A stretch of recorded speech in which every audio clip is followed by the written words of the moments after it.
அஸ்ஸலாமு அலைக்கும் என் இனிய நண்பர்களே, எப்படி இருக்கீங்க? நாங்கள் சூப்பராக இருக்கோம். நீங்களும் நல்லா இருக்கணும். Welcome to my vlogs Tamil channel. இந்த வீடியோ கண்டிப்பாக உங்களுக்கு இன்ட்ரெஸ்டிங்காகவும் அதே நேரத்தில் யூஸ்ஃபுல்லாக இருக்குங்க. ஸ்கிப் பண்ணாமல் பாருங்கள். இப்போ வீடியோக்குள்ளே போகலாமா? காலையில் எந்திரிச்ச உடனே சமையல்லாம் முடிச்சுட்டு ஹஸ்பண்ட் வேலைக்கு கிளம்பி போன பின்னாடி ஒரு 7 மணி போல் பார்த்திங்கன்னா மற்ற வேலைகள்லாம் ஸ்டார்ட் பண்ணுவேங்க. வாரத்தில் ஒரு 2 நாள் பார்த்திங்கன்னா துணி வாஷ் பண்ணுவேன். அதுவும் ஒரு 7 மணி 7:30 மணி போல் ஸ்டார்ட் பண்ணிடுவேன். ஏன்னா அப்போ தான் கார்ப்பரேஷன் வாட்ரு வரும். ஸோ மிஷினில் துணி போட்டாச்சு. என்ன தான் நம்ம ஒரு 7 மணி 7:30 மணி ஸ்டார்ட் பண்ணாலும் மிஷினில் துணி ஓடி அப்புறம் நம்ம அலசி அது காய வைக்கிறதுக்குள்ளே ஒரு 10-10:30 மணி ஆகிடுங்க. அந்த வேலை முடிச்சுட்டு அடுத்து இந்த கல்லுப்பை எதுக்கு பிளேட்டில் போட்டு காய வைக்கிறேன் அப்படின்னு பார்த்திங்கன்னா, ரம்யா பாண்டியன் அப்படின்ட்டு ஒரு நடிகை இருக்காங்கள்ல, அவங்க ஒரு ஷார்ட்ஸில் சொல்லியிருந்தாங்க. அவங்களுக்கு விட்டமின் டி பற்றாக்குறை இருந்திருக்கு. ஒரு டாக்டர் அவங்களுக்கு சொல்லியிருக்காங்க, இந்த மாதிரி கல்லுப்பை ஒரு 4 நாள் தொடர்ந்து நம்ம வெயிலில் காய வச்சு எடுத்து அப்புறம் மிக்ஸி ஜாரில் போட்டு பவுட்ரு பண்ணி நம்ம சமையலுக்கு யூஸ் பண்ணிட்டு வந்தோம்னா நம்மளுக்கு அந்த விட்டமின் டி டிஃபிஷியன்சி கம்மியாகும், சரியாயிடும் அப்படின்னு சொல்லியிருக்காங்க. அவங்களும் அதை ஃபாலோ பண்ணி அவங்களுக்கு சரியாக இருக்குது. ஸோ அவங்க சொல்லியிருந்தாங்க. ஸோ நம்மளுமே ஃபாலோ பண்ணலாம்ல, அதனால தான் பார்த்திங்கன்னா ஸ்டார்ட் பண்ணியிருக்கேன். மேக்ஸிமம் ஆஃப் த வேலை நம்மளுக்கு எல்லாமே பார்த்திங்கன்னா வீட்டுக்குள்ளேயே தாங்க இருக்குது. நம்ம வெளியில் போகிற வேலை, வெளியில் இருக்கிற நேரம் அப்படின்றது ரொம்ப குறைச்சல்.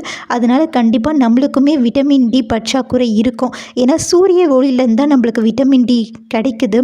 அதை தாண்டி மற்றதுலலாம் நம்மளுக்கு குறைவாக தான் இருக்குது. ஸோ வெளியில் தான் நம்ம போய் ஆகணும். அப்போது இந்த மாதிரி கல்லுப்பு இதெல்லாம் சொல்லும்போது நம்ம ஃபாலோ பண்ணிக்கலாம்ல, அதனால தான் ஸ்டார்ட் பண்ணியிருக்கேன். பேசிக்கிட்டே நான் என்ன செஞ்சேன் அப்படின்றத சொல்ல மறந்துட்டேன். மதியம் சாப்பிட்டுலாம் முடிச்சுட்டு பார்த்திங்கன்னா மேலே காய வச்சு துணி எடுத்துகிட்டு வச்சாச்சு. அதை வச்சுட்டு ஒரு 4:30 மணி போல் பார்த்திங்கன்னா வாக்கிங் கிளம்பிட்டேங்க. வாக்கிங் போயிட்டு வந்துட்டு நம்ம காய வச்சோம்ல அந்த துணியையும் பார்த்திங்கன்னா மடித்து பீரோக்குள்ளே வச்சுட்டேன். அப்பப்போ அந்தந்த வேலையை முடிச்சுட்டா தான் ஆச்சு. கொஞ்ச நேரம் உட்காருவோமே, இல்லை நாளைக்கு பார்த்துக்கலாமே, அப்புறம் பார்த்துக்கலாமே அப்படின்னா அதை வேறு யாரும் பண்ண மாட்டாங்க. மறுபடியும் நம்மளே தான் பண்ணுவோம். ஆனால் அதுக்கு டபுள் மடங்காக வேலையாயிட்ருக்கோம். ஒன்று எடுத்து கீழே போட்டுருவாங்க, இல்லைன்னா மறுபடியும் அது அழுக்கான துணி அது கூட சேர்த்துருவாங்க. இந்த மாதிரிலாம் பண்ணுவாங்க. ஸோ நம்ம அந்தந்த வேலைகளை முடிச்சிடுறது நம்மளுக்கு நல்லது. அதனால் பார்த்திங்கன்னா அந்த வேலையை முடிச்சுட்டு இப்போ நைட்டு டின்னருக்கான வேலை தான். பெருசாக வேலை இல்லைங்க. மதியம் வச்ச குழம்பு இருக்குது, தோசை தான் ஊற்றணும் அப்படின்னு சொன்னேன். ஹஸ்பண்ட் பரவாயில்லன்னு சொல்லிட்டாங்க.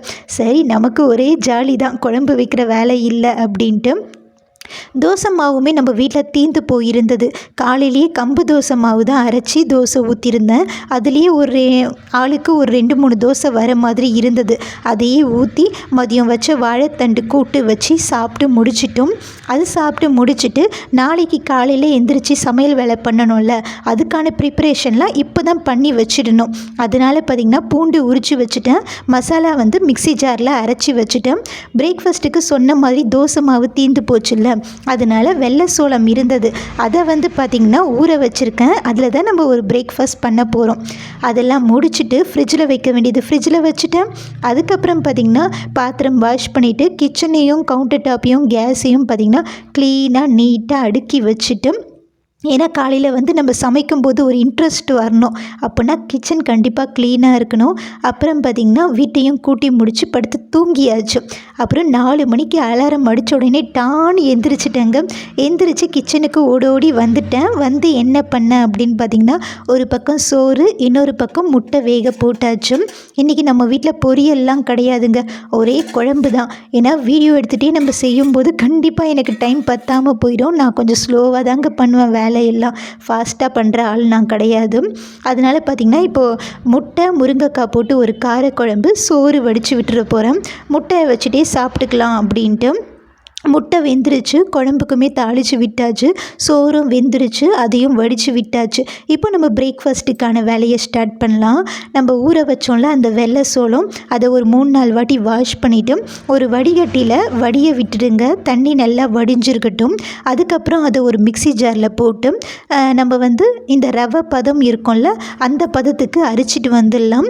அது அரைச்சிட்டு வந்த பின்னாடி நம்ம எந்த டம்ளரில் அந்த வெள்ளை சோளம் கலக்கிறோமோ அதே டம்ளரில் ஒரு டம்ளர் தண்ணி எடுத்து நம்ம வந்து ஒரு பவுலில் இந்த வெள்ளை சோள ரவையும் போட்டு நல்லா கலந்து எடுத்துக்கலாம். கலந்து எடுத்துட்டு ஒரு அடிகனமான பாத்திரமாக பார்த்து எடுத்துக்கோங்க.